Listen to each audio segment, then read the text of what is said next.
Hello viewers, welcome to Knock TV. What is the correct use of who and whom? आपको ये पता है कि ये दोनों ही प्रोनाउन हैं और प्रोनाउन के बारे में आपको ये भी पता होगा कि ये अपनी तीन शक्लों में यूज़ होता है, जैसे I, my, me, we, our, us, he, him, his. इसी तरह ये प्रोनाउन भी अपनी तीनों शक्लों में यूज़ होता है। Who as a subjective case, whom as an objective case और whose is a possessive case. लेकिन आज हम बात करने वाले हैं who और whom की, यानी कि इसके सब्जेक्टिव केस की और ऑब्जेक्टिव केस की। अगर ये सब्जेक्ट होगा तो बतौर सब्जेक्ट काम करेगा, अगर ये ऑब्जेक्ट होगा तो बतौर ऑब्जेक्ट काम करेगा। तो सेंटेंस में इसको हम कैसे पहचाने कि कौन सा लगना है, देखते हैं। फर्स्ट सेंटेंस, मरियम रिवॉर्डेड,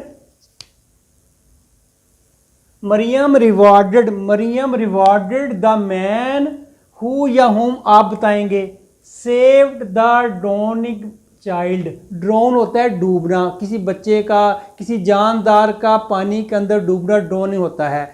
उसने एक बंदा था, उसने डूबते हुए बच्चे की जान बचाई और उसको मरियम ने अवार्ड दिया, मरियम ने उसको इनाम दिया, पैसे दिए। अब देखें इस सब्जेक्ट में बेटे, इस पहले क्लॉज में रिवॉर्ड क्या है, वर्ब है, और मरियम क्या है, सब्जेक्ट है। शाबाश, मरियम सब्जेक्ट है, रिवॉर्ड है, यानी कि इनाम देने वाली मरियम है। किसको दिया, दी मैन को दिया।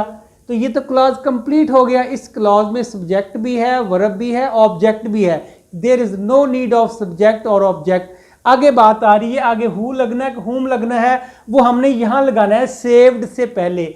आपको ये पता है कि सेव्ड वर्ब है और कोई वर्ब नहीं आ सकता बगैर सब्जेक्ट के। इट मीन इस यहां कोई सब्जेक्ट आएगा, और सब्जेक्ट आएगा तो अंडरस्टूड है, सब्जेक्टिव केस आएगा बेटे। आई की जगह मी नहीं लग सकता, मी की जगह आई नहीं लग सकता। तो यहाँ सेव्ड अगर वर्ब है, पहले सब्जेक्ट आएगा तो सब्जेक्टिव केस ही लगेगी ना।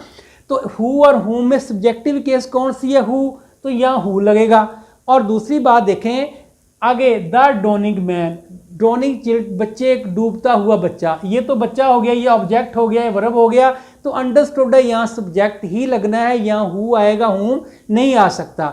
दूसरे सेंटेंस में हम लोग देखते हैं, पुलिस कॉट द थीफ। आगे हु या हुम आप सोचें। द मॉब वाज चेजिंग, इसको मैं ट्रांसलेशन कर देता हूं।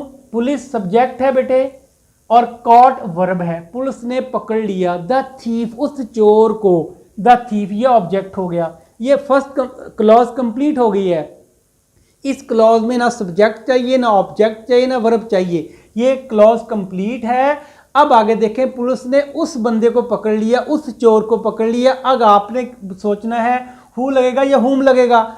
हु लगना था अगर सब्जेक्ट आपने लगाना है तो। लेकिन अब इस सेंटेंस में गौर करें, ये वाज चेजिंग वर्ब है, वाज हेल्पिंग वर्ब है, चेजिंग मेन वर्ब है। इस वर्ब से पहले सब्जेक्ट भी आ गया है। देखिए दी मॉब, लोग, group of people who was chasing the thief. ये लोग जो चोर का पीछा कर रहे थे, यानी करने वाले कौन थे, पीछा करने वाले कौन थे, लोग। किसका पीछा कर रहे थे, हुम। किसका पीछा कर रहे थे, चोर का। तो यहाँ चोर आएगा। तो चोर की, चोर क्या है, यहाँ ऑब्जेक्ट है। तो ऑब्जेक्टिव केस क्या है, हु की हुम। शाबाश, यहाँ हुम जो है ना, दिस इज अ करेक्ट। ये बन जाएगा police caught the thief whom the mob was chasing. क्यों आया, मैंने आपको रीजन बता दिया। Thank you very much.